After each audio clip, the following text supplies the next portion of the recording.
Hi, folks. Welcome to the Prepared Homestead. This is Travis. Thank you all for stopping by to watch. Yes, according to the news, Biden made a surprise visit to Ukraine, or at least one of his drones or clones, or maybe it was just Blue Beam making it look like he was there. But according to the news, he really made a surprise visit to Ukraine this morning. All over the news, and I have some bad news to give you. It doesn't look like that they're going to keep him there. That I guess it's just there for a visit, and he will be back, unfortunately. I mean, it makes total sense. He's got to go check on all his holdings there. I mean, he's invested a lot of your taxpayers into things that I'm sure will eventually benefit him and his family, so he's got to go check on them. And apparently meet with Zelensky and check on how things are going in Ukraine. But in all seriousness, he was there. Met with Zelensky. There's all kinds of little videos popping up on the internet that you can go and find if you're interested and care that he was in Ukraine. Zelensky at this visit said that if China starts supporting Russia anyway, if they start giving arms, it's the start of World War III.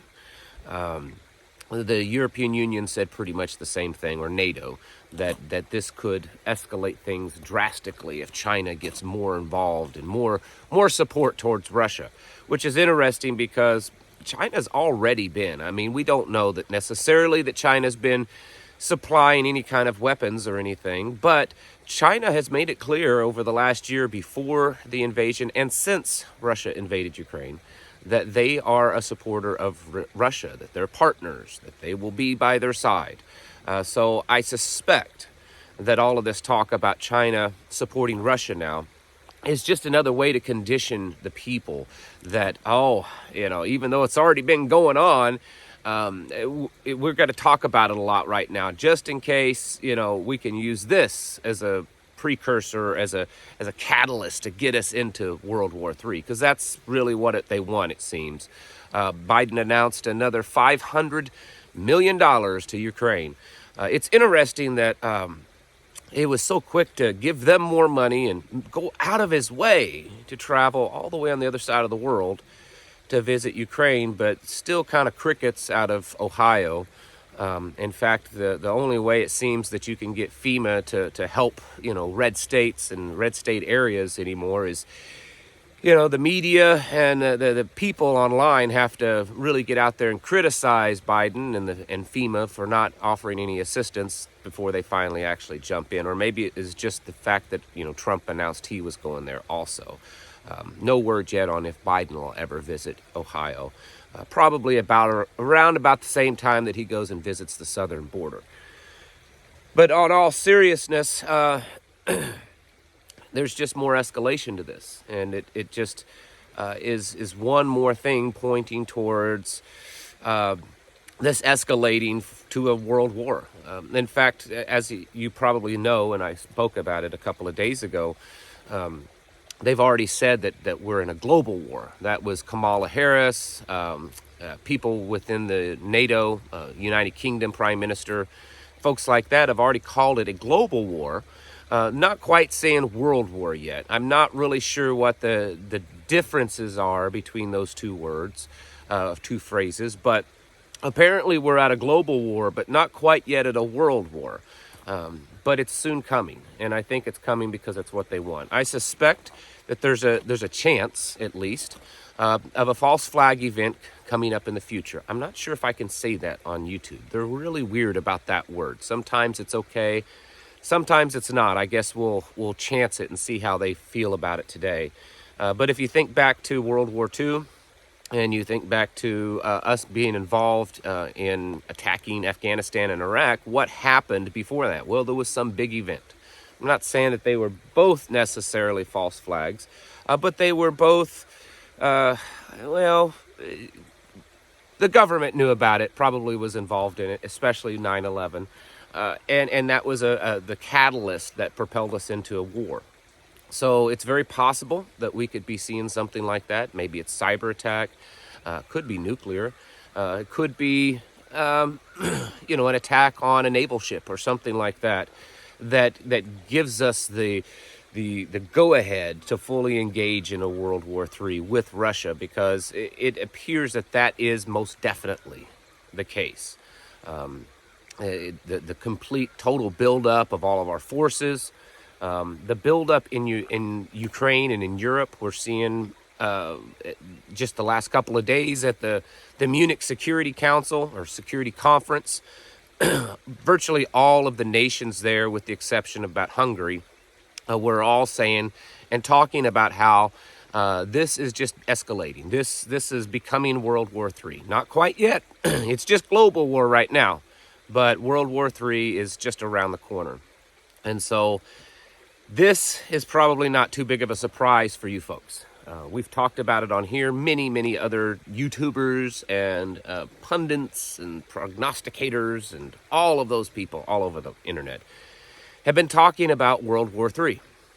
And I suspect all of this talk and all of this, drawing lines in the sand that don't need to be even drawn and saying, oh, well, this could happen. Oh, well, this. Oh, well, this. I think right now it's just tenderizing the American public. It's tenderizing the American public to not react too dramatically when it's the final nail in the coffin, when it's finally obvious that, our planes are flying over Ukraine, that our troops are on the ground, that we are even more directly involved. We're pretty directly involved right now. There's only just a few little half steps away before we're full-blown involvement, but we're definitely getting there. And I suspect that a lot of this talk, a lot of the things that we're seeing play out, online, in the news, is just kind of conditioning the American people. They don't want the American people getting too crazy when it happens, maybe a little bit, but not too much. And so things like, if China sends weapons to Russia, then that's World War III. Right there. Well, if Russia does this, well, that's World War III. If Ukraine does this, well, that's World War III. We've been hearing a lot of that over the last few weeks. And the thing that I think you and I should be more concerned with, going into World War III is bad, and the long-term repercussions, the very likelihood of things like a draft happening, of damaging our economy and our supply chain and all that kind of stuff. Those are all very real. I think the immediate threat that you and I should be concerned with and be preparing for is the initial reaction from the American people. It's quite possible, and I will certainly entertain this, that the American people are so, they're so desensitized to things, and they're so much into their phones, to put it in a simple way, but they're not connected and not aware of what's going on or the severity. Most Americans think of war as what happened in Iraq and Afghanistan, that where a very, very small percentage of people are actually involved, and the rest of us, we just watch it play out online like some, football highlights on TV. And it doesn't really affect us. This particular war most likely will directly affect us. And so once the American people realize that, we could start seeing people react to that here in the homeland. We could start seeing panic in the streets. We could start seeing people just becoming rowdy. Maybe they're protesting the war, or they're whatever their deal is. And so that's something that we also have to be prepared for, is that type of reaction from people. And that could possibly be the first thing that we deal with. And then from there on, like I just mentioned, things like the draft, things like economic problems, supply chains, I suspect, will take a hit. We most likely will see increases of fuel costs. If we go into a full-blown war, war takes a lot of fuel, folks, and our supplies are pretty low right now. We're burning off our strategic petroleum reserves to keep the gas prices down a few cents at the pump. Well, why do we have those strategic petroleum reserves? Well, we have them in part in case we have to go to war real fast. And that way we have enough fuel on hand to supply all of the war machine. Well, we've been burning it off, folks, so we don't have a whole lot, not like we should. And things like fuel costs are most likely going to skyrocket.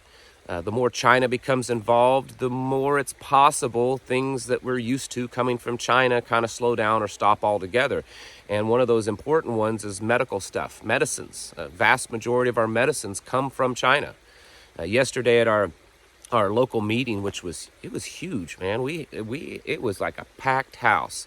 But anyways, one of the things we talked about is people in your area that you may say, well, I live in a pretty good area, whether I live in the suburbs or I live out in the country. You know, it's low crime. It's a pretty good area to raise your family. How many people in your area are on some type of drugs? Maybe they're on illegal drugs. Maybe they're taking pills without a prescription, or maybe they're taking some type of prescription with a doctor's prescription. And maybe those prescriptions are kind of mind-altering, or they're meant to keep them somewhat stable. There's a lot of people that are on that kind of stuff. And what happens when those supply chains get cut off because of war? It's very possible, especially things that come overseas from China, medicines like that. And what will it cause those people to react, to try to get what they need, what they feel that they need? There's a lot of these factors that we have to kind of think about, because a global war is a devastating thing. And we are definitely going to feel that here at the homeland. It's not going to be like Iraq and Afghanistan, folks, where people almost forget about it. You remember that? You know, where it was still going on, but people here back home kind of almost forgot that it was even happening, other than the occasional little blip in the news that something happened. It's not going to be like that. And people need to condition themselves, get ready for that, because I think most of the American people right now that even have thought or heard anything of a possibility of another war, that's probably where their mind falls to. Well, you know, we've done this before. I guess it's time to do it again. This is going to be different. We have not fought another nation that has any capability of really doing us harm in a very, very long time. Not another peer. Certainly it wasn't in Afghanistan and Iraq, and it wasn't in Vietnam or Korea. And so here we are fighting a peer, someone that's capable of really doing us harm in this war. And I think it's going to change things, and people need to prepare for it. And the reaction by the American public, while it's still, you know, undetermined, obviously, it could be pretty significant. Also considering the fact that everything's just unstable right now. Mostly people. People are just unstable. And it's like so many people around the world, around this country, are just on a knife's edge of kind of losing it. And these are things that we need to think about in the initial. The other stuff will come because of this war. But I think the things that's going to affect us right now are just people's reaction to it. So continue to prepare, get your house in order, make plans. I would advise to make plans that if these kind of things start to pop off, how long can you kind of stay hunkered down in your home? Whether you live out in the country, in the city, the suburban areas, because you're going to be safer at home than you are running around out in the public. And so if things start to get a little hairy pretty quickly, are you capable as a family to kind of just say, you know what, we're not going anywhere for a few weeks. We're going to see if this will die down a little bit before we venture out amongst all the crazies.